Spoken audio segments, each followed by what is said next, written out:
você precisa saber tudo sobre o seu concurso-alvo.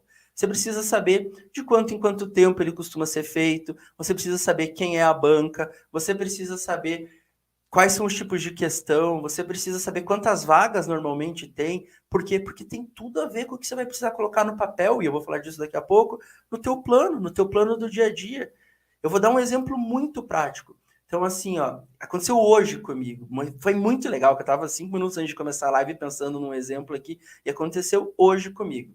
Eu vou falar para você porque que é primordial você conhecer a banca que costuma fazer as provas do concurso-alvo seu, ou pelo menos que fez as últimas provas, e sempre ficar antenado, que às vezes sai uma notícia ali, ó, vai ter um concurso daqui 6 meses, mas já contrataram a banca, e a banca não é aquela, é outra. Então ainda dá tempo de você mudar ali o teu plano.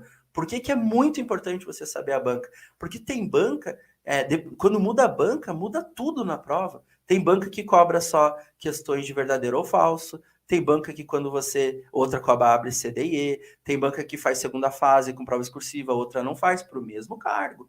Tem banca que costuma fazer aquele tipo de prova que quando você erra uma, você corta a pontuação de outra, ou seja, tem 100 questões, você acertou 70, então a tua nota vai ser 40, porque as 30 que você errou, tira um acerto da outra, risca um dos seus acertos, ou até metade e tal. Então você precisa mesmo fazer esse planejamento da banca. E agora eu vou dar um exemplo prático que aconteceu hoje comigo.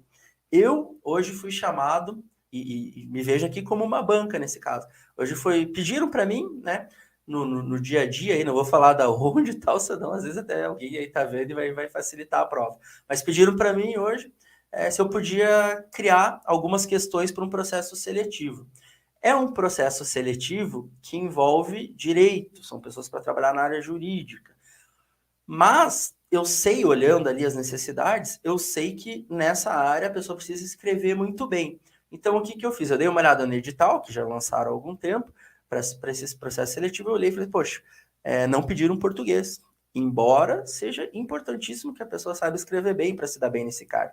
O que eu fiz? Eu fiz uma questão pedindo, né? Foram 10 questões que eu elaborei, cinco discursivas e 5 objetivas, e numa dessas discursivas eu elaborei uma questão que colocou um caso lá jurídico e perguntei como que a pessoa responderia aquilo, mas eu fiz uma coisa, eu coloquei assim, ó, ela tinha duas opções, né? Falei assim, ó, na opção A, vou até citar mais ou menos o caso, uma pessoa entrou com processo e, na verdade, pedindo tal coisa. Aí, para provar que aquilo ali no processo, para provar que ela tinha direito àquilo, foi feita uma perícia, mas também foi ouvida uma testemunha. Aí eu coloquei assim, que a perícia realizada foi ao encontro do que disse a autora da ação, quem estava pedindo ali o direito. Porém, a testemunha ouvida foi de encontro à outra parte. Mais ou menos isso, não vou lembrar os termos exatos agora. O que eu quis com isso? A pessoa podia saber tudo do direito ali, podia saber tudo. Mas se ela não souber a diferença de ir ao encontro de ou ir de encontro a, ela não vai acertar a questão. Se ela não souber português, se ela não souber o que é ao encontro e de encontro, que são coisas opostas, a pessoa não vai saber. E eu reparo que no dia a dia muitas pessoas usam ao encontro e de encontro com a mesma finalidade, para falar do mesmo tipo de coisa. Então eu coloquei um pouquinho de português ali na prova. Por que eu estou falando disso? Se você fosse fazer amanhã uma prova, se inscrever num concurso, e observasse que a banca tem entre os seus membros da banca o examinador chamado Cláudio Matos, eu. O que você faria? Você ia estudar um pouquinho de, pelo menos, de português, ou pelo menos do tema. Qual é a diferença de ir de encontro ao encontro? Pô, vou estudar isso. Vai que esse cara coloca isso na minha prova. Eu já sei que ele costuma colocar.